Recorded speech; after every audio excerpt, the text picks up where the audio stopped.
Hey guys, this is me simply power snatching. Ken from Tier Training. We're just gonna kind of go over what is right and what is wrong in a power snatch, and you'll see a lot of my errors, and hopefully be able to teach you something about the power snatch or snatching in general. I'm still working at this myself, so feel free to kind of critique it and take it for what it's worth. This is me in my garage from yesterday, and we're gonna go over my foot placement down here. We're going to go over my hip placement, my back, how my chest is facing, and the bar path itself. So working on this bar path being as straight up and down or up as possible. Uh, that's kind of key to snatching. You want to make sure that when you do it, this bar is as close to your body as possible. And when it's not close to your body, the bar will travel forward and you'll have to jump forward with your feet. If you find yourself doing that, that means that you are jabbing the bar this way instead of it coming up like a candy cane and landing on top of your head up here. So my bar will essentially land somewhere up here. That's something I do correctly. I keep it pretty close to my body and pull up. My error is that I rely a lot on my upper body to do all this work rather than my lower body. And that has a lot to do with me not having a power position. And what I mean by a power position is as I pull the bar up, me ending up in sort of kind of a bent squat position like this, so that that bar jabs off of my hips and comes up and around like I just described overhead right there. So it should look like a candy cane when you're doing it, the pattern, the pathway of the bar.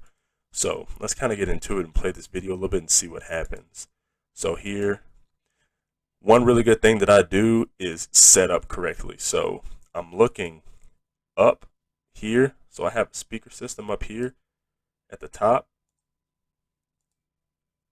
and I always stare at it. I always stare at it every single time that I snatch, so that I have a reference point of where to look when I do set up and I do pull. Because if you're looking down, you're going to start pulling this bar with just your shoulders, and it's going to be kind of like a really crappy deadlift, more or less.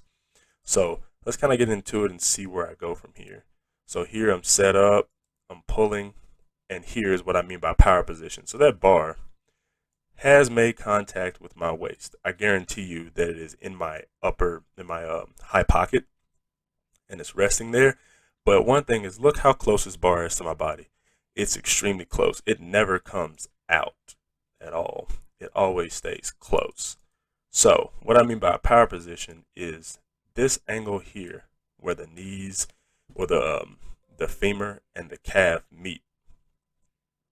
And this vector right here, if you know a lot about physics, the smaller that vector is, the more potential energy you can create driving upward. That's what I mean by I snatch with a lot more of my upper body than I should. It should just be a little pull with my upper body, with my elbows coming back in this direction, and the bar landing somewhere in this general area. So let's go back and look at this and see what happens, because I kind of messed up, if you haven't noticed. Here, and you saw that candy cane. The bar came here, and it came up, and it landed somewhere in here. Which I'm a pretty tall individual. I'm 6 feet tall, 5'11" in some circles. But here, the bar lands really well, and I'm in a good power position. So let's see what happens when I finish. So I'm here and I finished and I stand up, and you saw my heels. I'll go back so you can see it. My heels right here. I do a good job of staying on my heels, but in the receiving, I should be flat footed. I should accept it with my feet flat on the ground. And if your feet aren't flat on the ground, you become unstable, and this will happen. I'll show you. You'll see my feet shuffle a little bit to get back underneath the bar. Bam. they shuffled for me to reestablish the connection to the ground. Now what we're doing is, when we are snatching, that initial pull is with the heels in the ground, driving up, and that bar is staying as close to your body as it possibly can, coming up. So I received it here, which was good, and I'm going into an overhead squat. So it was one power snatch plus an overhead squat. And down here at the bottom, I have good squatting position. Shout out to Mac, Free Your Frame.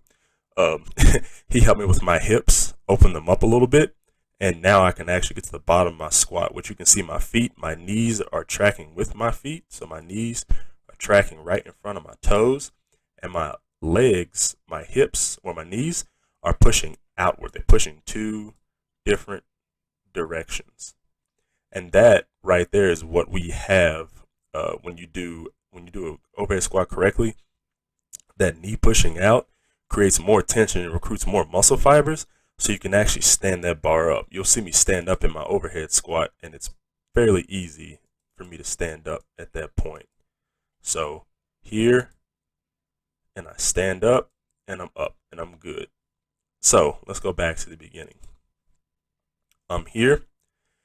Watch this bar pathway. It should follow somewhere like this. Let's watch it, see what happens. Bam, comes up. Bam, candy cane. That's perfect. That means that I made hip contact here, but I didn't do so much hip contact that I pushed the bar outward. I didn't have to chase it forward. My feet didn't go forward. They stayed in relatively the same position.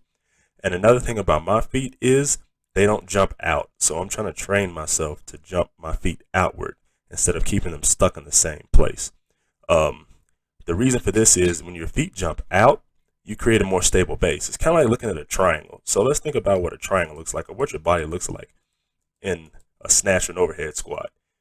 These are your legs. So your legs are here and here. Your body is a stick in the middle, and your shoulders and the barbell create another triangle. Arms, body, legs, and here are your feet. Now, the thing we know about triangles is if they are wide in the base, they're stronger, way stronger.